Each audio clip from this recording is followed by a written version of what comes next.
The Chinese city of Yiwu, home to products for worldwide export, including Christmas decorations, e-scooters and solar power systems. Shams Shinwari and Ghazi Ahmadzai have been exporting from Yiwu to Kabul for 10 years, but now trade with Afghanistan is at a standstill. I hope in the future, in the next 6 months, everything will be goes to normal. We are more requested to China government help us in regarding the business with the Afghanistan. So this is the most important thing for us. Ahmadzai usually sells solar panels to aid organisations, which then donate them to Afghan families. We have NGOs already closed many offices, and maybe we hope in the future they can come back and open their office and open their NGOs and help our people. And help their business stay afloat. The two say they aren't worried about the safety of their families back in Afghanistan, but they are worried about being able to provide for them if trade remains disrupted. Chinese businessman Yu Minghui has set up a trade centre in Kabul. He tells us why the Chinese like Afghanistan. We Chinese don't get involved in politics or religion, only in trade. Afghanistan offers many export opportunities for China, especially for everyday goods, not high-tech products. In late July, Chinese Foreign Minister Wang Yi boldly met a Taliban delegation in China, nearly 3 weeks before the group's invasion of Kabul. His demand: what happens in Afghanistan cannot endanger stability in the region. It's a position that Beijing continues to push. That's partly because Afghanistan's easternmost tip borders China's Xinjiang Uyghur Autonomous Region. International researchers say it's here that China has established a police state and locked hundreds of thousands of Muslims in re-education camps, something Beijing denies. The two Afghan entrepreneurs in Yiwu hope that the situation in Afghanistan stabilises soon, for their families and for their businesses. I hope China can get this point, because the one who was fighting, now they're in the politics. So they want to rebuild Afghanistan. So no need to be worried about this, as I think. But can the Taliban secure a new era of trade with China, and as powers shift in the region, who will reap the benefits? We have journalist Reid Standish from Radio Free Europe joining us. He's been reporting on China-Afghanistan relations.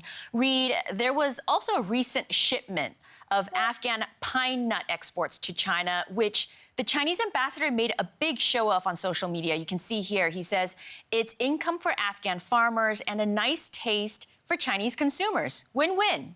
Okay, I mean, in the grand scheme of things, though, is trade between the two countries really that important? No, I mean, I think especially for China, this is a very insignificant amount of trade that's happening on. But for Afghanistan, this definitely has a big impact. And I think that this is really being driven out of concern coming from China, but also for all of Afghanistan's neighbors about, how bad and dire the humanitarian situation is right now in the country. The Taliban don't have access to a lot of funds. They've received some aid and some assistance, but a lot of it is frozen internationally at the moment.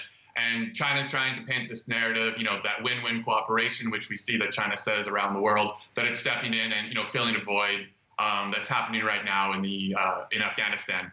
But I think that there's also just generally a lot of concern across the region for how bad things could get in the future in terms of the humanitarian situation. So China's also trying to be, preemptive here and stave off something that could get worse. Yeah, speaking of stability, I want to pivot to discuss security.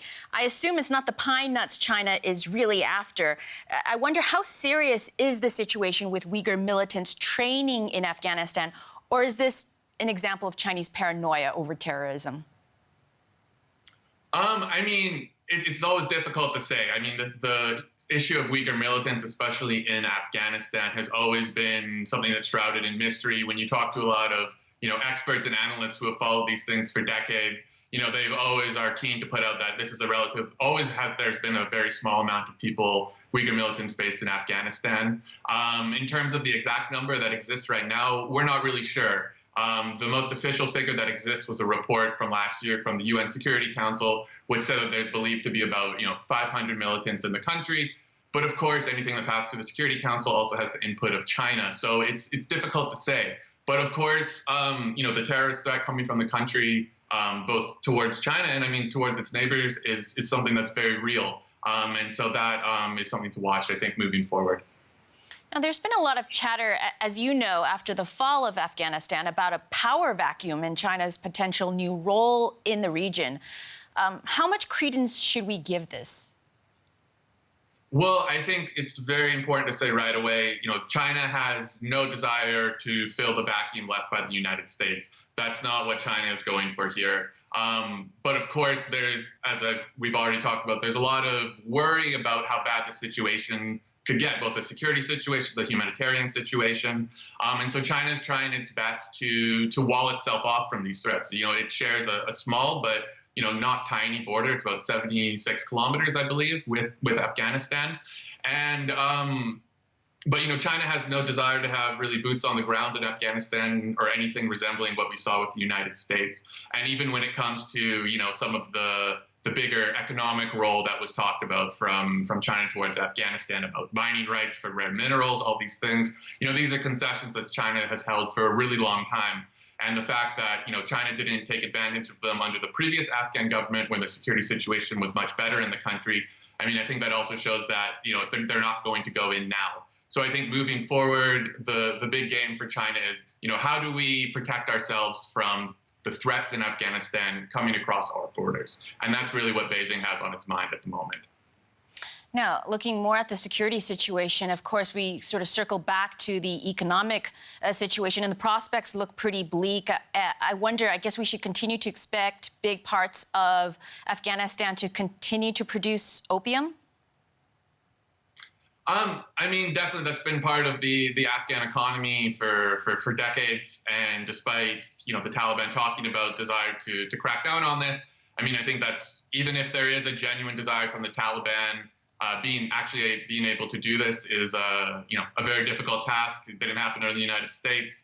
It didn't happen under the Soviet Union. I wouldn't expect it to really happen right now under the Taliban. So I think moving forward, this is going to be part of the future of Afghanistan, and it's going to continue to be a big issue for all of Afghanistan's neighbors as well. Reid Standish, thank you so much for joining us. Thank you.